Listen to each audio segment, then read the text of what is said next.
আসসালামু আলাইকুম। আসন্ন জাতীয় ত্রয়োদশ সংসদ নির্বাচনে বাংলাদেশের একজন সুনাগরিক হিসেবে আমাদের প্রত্যেকের উচিত প্রত্যেকের নিজ নিজ স্থান থেকে ভোট কার্যক্রমে অংশগ্রহণ করা। আর বর্তমান সরকারের বদৌলতে সকল প্রবাসী ভাইয়েরা এবারের ত্রয়োদশ সংসদ নির্বাচনে ভোটদানে অংশগ্রহণ করতে যাচ্ছে। আমরা বর্তমানে জাপানের একটি প্লাটে 4 জন বাংলাদেশি রয়েছি এবং আমরা প্রত্যেকেই সিদ্ধান্ত নিয়েছি যে এবার বাংলাদেশ জামাত ইসলামের ন্যায় ইনসাফের প্রতীক দাঁড়িপাল্লা মার্কায় ভোট দিব।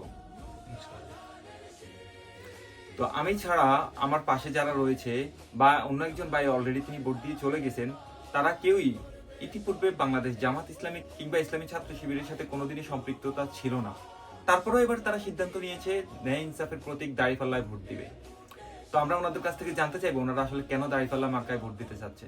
প্রথমে মামা আপনি বলেন, আপনি দাঁড়িপাল্লা মার্কায় কেন ভোট দেওয়ার সিদ্ধান্ত নিয়েছেন? আসসালামু আলাইকুম, বিসমিল্লাহির রহমানির রহিম। আমরা বিগত দুই সরকারের আমলনামাও দেখলাম, বাংলাদেশ আওয়ামী লীগ এবং বিএনপি। বিগত সালগুলোতে বিএনপিরও আমরা প্রচুর পরিমাণে দুর্নীতি দেখলাম, যে দুই সরকারে আমরা দেখলাম। এবার তরুণরা চাচ্ছে নতুন নেতৃত্ব, নতুনভাবে দেশটাকে যেন সাজায়, নতুনভাবে নতুনত্ব আনার জন্য আমরা চাচ্ছি জামাত ইসলাম আসুক।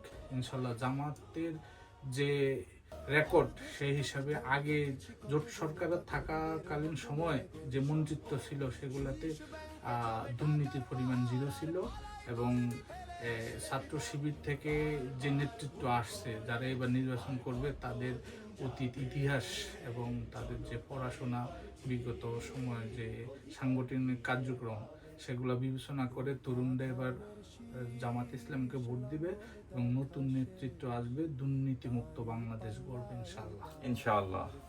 এবং আমার ডান পাশে আছে শাহরিয়ার মাহমুদ, আমার বন্ধু। তো তুমি কেন হঠাৎ করে জামাত ইসলামে ভোট দেওয়ার সিদ্ধান্ত নিয়েছো? ধন্যবাদ। আমি সর্বপ্রথমে ধন্যবাদ জানাচ্ছি বাংলাদেশ অন্তর্বর্তীকালীন সরকারকে, আমরা প্রবাসীদেরকে ভোট দেওয়ার সুযোগ করে দেওয়ার জন্য। গত সরকার আমাদেরকে ভোট দেওয়া থেকে বিরত রেখেছে, ভোট ডাকাতি, দুর্নীতি।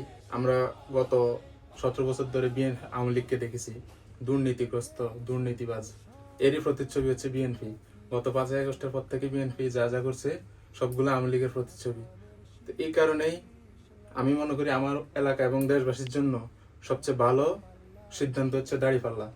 বিএনপিরও দেখা হয়েছে, আওয়ামী লীগকেও দেখা হয়েছে, এরা দুইজনেই একে অপরের প্রতিচ্ছবি, এবং আওয়ামী লীগের চরিত্র এখন বিএনপি বহন সম্পূর্ণরূপে প্রতিফলিত হচ্ছে। জি, এই কারণে আমি সিদ্ধান্ত নিয়েছি জামাতকে ভোট দেওয়ার। আমরা আমার দুই পাশের দুইজনের বক্তব্যই শুনলাম। অর্থাৎ ওভারঅল যে থিওরিটা হচ্ছে, বর্তমানে আমরা এমন একটা দেশ চাই যে দেশে থাকবে না কোনো দুর্নীতি, থাকবে না কোনো চাঁদাবাজ। আর এরকম একটা দেশ তৈরি করার জন্য বর্তমান বাংলাদেশে একটাই অপশন, ন্যায় ইনসাফের প্রতি